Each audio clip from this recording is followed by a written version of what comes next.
Pour corriger cela, eh bien, nous allons apporter des modifications.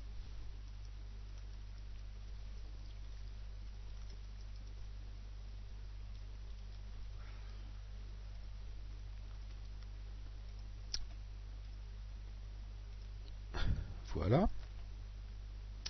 Cette fois-ci, lorsque l'utilisateur s'authentifie, on n'ouvre pas une fenêtre fille, ce qui pourrait poser des problèmes, comme on l'a vu, mais on reste sur la même page pour proposer le formulaire d'authentification, même si cette page n'est pas très belle parce qu'elle est très grosse avec simplement 2 formulaires. Et bien malgré tout, on va utiliser les fondamentaux de la technologie HTTPS, à savoir mettre ça dans la page de garde. Ainsi, la barre de statut n'a pas pu être enlevée, le cadenas ici est un bon, on peut double-cliquer dessus pour pouvoir voir le certificat si nécessaire. Le pirate, ainsi, n'a pas pu voler le mot de passe. Très bien. Est-ce suffisant? Le pirate peut essayer de s'authentifier en utilisant non pas le mot de passe de l'utilisateur, mais un passe-partout. En effet, souvent, l'authentification s'effectue par une requête à une base de données, une requête SQL, une requête du type select user, étoile from user where nom égale le nom que je vais saisir and password égale le mot de passe que je vais saisir. Cela peut permettre au pirate d'essayer de construire un mot de passe passe-partout, lui permettant d'obtenir l'authentification sans même connaître le mot de passe. Étant donné que le champ mot de passe me met des étoiles, je vais vous saisir le mot de passe dans le champ d'au-dessus. Je vais mettre cote, espace, or, 1 égale 1. Voilà le mot de passe passe-partout que je vais utiliser. Cela va créer la confusion lors de la production de la requête SQL qui sera envoyée à la base de données. Ça va se traduire par trouve-moi un utilisateur dans la table des utilisateurs, de telle sorte que son nom est égal à Aladdin, que son mot de passe est égal à vide ou que 1 égale 1. 1 égale 1 est toujours vrai. Ce qui est équivalent à dire trouve-moi un utilisateur dont le nom est Aladdin, quel que soit son mot de passe. En effet, en utilisant ce mot de passe, je vais réussir à me faire passer pour un monsieur Aladdin sans avoir saisi le mot de passe. Il faut, dans tous les cas, nettoyer les données saisies par l'utilisateur. Il faut appliquer les encodages nécessaires lors de la production des requêtes SQL ou LDAP ou toute autre production de syntaxe doit être nettoyée et tous les échappements doivent être appliqués avec rigueur. Sinon, les pirates arrivent à trouver des astuces pour pouvoir fournir des caractères un petit peu inhabituels permettant de contourner, de faire exécuter autre chose que ce qui est prévu. Très bien.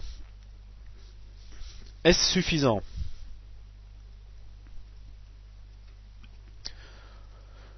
Nous allons maintenant exploiter un autre élément permettant d'identifier l'utilisateur. Une fois que l'utilisateur s'est authentifié,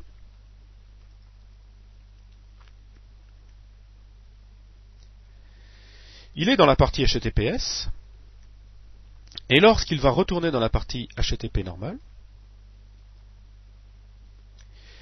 il va retransmettre son cookie. Son cookie est une valeur arbitraire permettant à l'utilisateur, au serveur plutôt, de reconnaître toutes les requêtes d'un utilisateur pour savoir qu'il s'agit toujours du même utilisateur. Ce cookie peut être extrait du flux de communication entre le navigateur et le serveur. Ce que s'empresse de faire le pirate.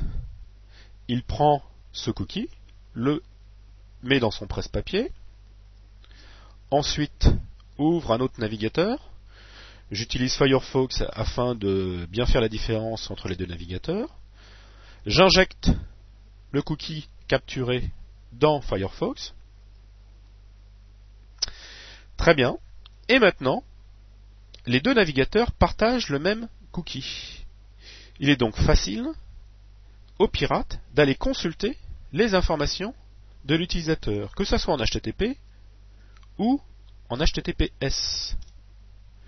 Ce n'est en aucun cas la clé de cryptage utilisée pour l'HTTPS qui identifie l'utilisateur. C'est le cookie. Le cookie est une information extrêmement sensible. En effet, rien qu'en le volant comme ça, j'arrive à récupérer les informations sécurisées ou à naviguer dans les informations sécurisées d'utilisateur. Je n'ai pas accès à son mot de passe, mais je peux lui voler sa session, puis la maintenir en vie et faire un certain nombre de choses.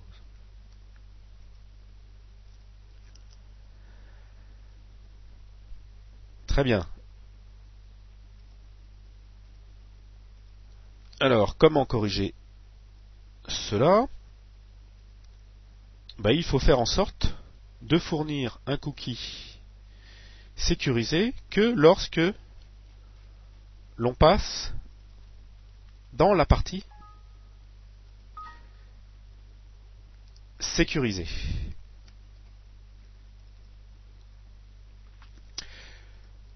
Pour que les choses soient bien claires, je vais demander à Internet Explorer de m'afficher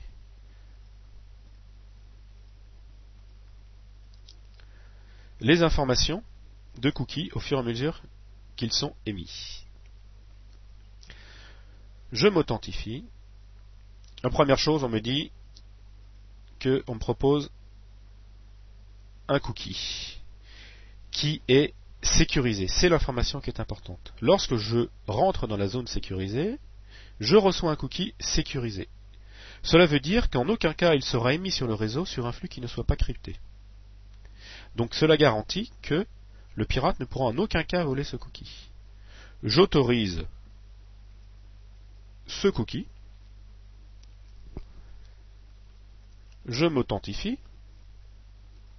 Et sans risque, je peux retourner dans la partie non sécurisée. Le pirate ne pourra pas voler le cookie.